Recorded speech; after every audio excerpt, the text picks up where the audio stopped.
हे मतदानाचा अधिकार तुमचा हिसकावून घ्यायचा हा एक घाट गाठलेला आहे. विनाकारण काहीतरी अधिकार काढून घ्यायचं, हक्क काढून घ्यायचं, दूर ठेवायचं म्हणून हा प्रयत्न चाललेला आहे. विचार दुसऱ्या पद्धतीने जर झाला तर गोकुळ साहेब या ठिकाणी अडचणीत येण्याची शक्यता आहे. त्या संस्थेचं दूध कसं जास्तीत जास्त उत्पादन वाढेल या दृष्टीनं सुद्धा गोकुळनं प्रयत्न करावे.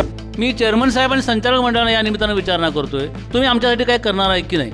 आम्ही तर तुमच्याबरोबर आहेत, पण आमच्याबरोबर तुम्ही राहणं ही खरं म्हणजे आवश्यक बाब आहे असं मला वाटतं. मी तुम्हाला एवढंच सांगू इच्छितो की कुणीही तुमचा हा मतदानाचा अधिकार काढू घेऊ शकणार नाही.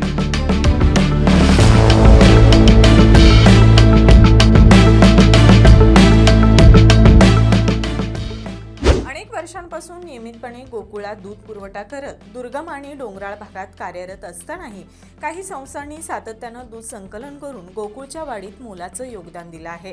मागील निवडणुकांमध्येही त्यांनी नियमानुसार मतदानाचा हक्क बजावला असून लेखापरीक्षण आणि आवश्यक कागदपत्रांची पूर्तता वेळोवेळी केली आहे.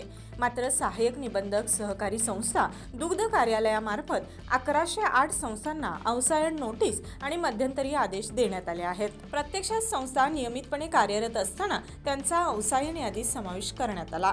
तसेच काही व्यक्तींना संस्थांना बोगस ठरवण्याचा प्रयत्न केला गेला. त्यामुळे आगामी गोकुळ निवडणुकीत मतदान हक्काबाबत अनिश्चितता वाढली आहे आणि त्यासाठीच आज गोकुळचे चेअरमन नावेद मुश्रीफ यांना निवेदन देण्यात आलं. काय मते आहेत या संस्थांची जाणून घेऊयात.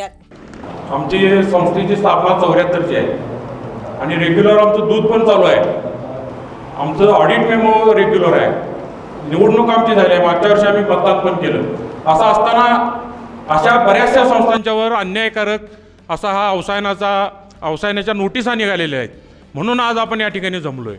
आणि असं असताना आम्हाला आश्चर्य वाटलं की आमच्या संस्थांची नावं त्यामध्ये कशी काय आलेली आहेत. हे काही कारण नाही, विनाकारण काहीतरी अधिकार काढून घ्यायचं, हक्क काढून घ्यायचं, दूर ठेवायचं म्हणून हा प्रयत्न चाललेला आहे. मी चेअरमन साहेब आणि संचालक मंडळानं या निमित्तानं विचारणा करतोय, तुम्ही आमच्यासाठी काय करणार आहे की नाही. जर लिक्विडेशन तुम्ही संस्था काढली असतील तर ह्या आदेश कसा आला आणि निवडणूक कशी घेतली हा सुद्धा मुद्दा महत्त्वाचा आहे. त्यानंतर त्या तारखेपासून 22-23 पासून आजपर्यंत मी काल संघ पुरवठा दाखला आणलेला आहे. आत्ता सरासरी ह्या वर्षी 64 लिटरची आहे, परंतु सरासरी दर 52.700 लिटर आपल्याला सरासरी आहे. तरीसुद्धा आमची संस्था लिक्विडेशनमध्ये काढलेली आहे. आणि खऱ्या अर्थानं या गोकुळ दूध संघाचं जर याचा दुरुपयोग जर झाला तर संकलन या ठिकाणी आम्हा 1200 संस्थांना जर या ठिकाणी न्याय नाही मिळाला तर त्याचा विचार दुसऱ्या पद्धतीने जर झाला तर गोकुळ साहेब या ठिकाणी अडचणीत येण्याची शक्यता आहे. आणि ही अडचणी येऊ नये यासाठी आपलं सहकार्य आमच्या पाठीशी निश्चित रूपानं उभं राहावं आणि या 1200 संस्थांना न्याय देण्यासाठी आपलासुद्धा मोलाचा वाटा त्यामध्ये असावा अशी विनंती करतो. AR ऑफिसनं जो निर्णय काढला आहे तो माणूस जिवंत असतेवेळी मृत घोषित केला. म्हणजे तुम्हाला मतदानाचा अधिकार नाही, म्हणजे माणूस जिवंत असतेवेळी पण तो कमवतोय म्हणून त्याला मतदानाचा अधिकार.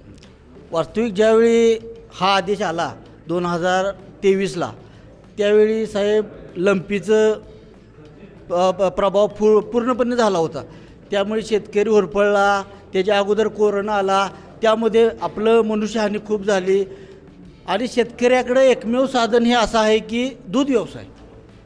आता त्यानंतर मुश्रीफ साहेबांनी तो आदेश थांबवला, रद्द केला. त्यानंतर आत्ता इलेक्शनच्या तोंडावरती कोणतर अज्ञात व्यक्तीने तक्रार केली आणि हा पुन्हा मुद्दाकडे जाऊ करून काढला. अन्याय होत आहे त्यासाठी निवेदन देण्यासाठी आपण सर्वजण निवेदन स्वीकारण्यासाठी उपस्थित त्या सर्वांचं या ठिकाणी मी स्वागत करतो.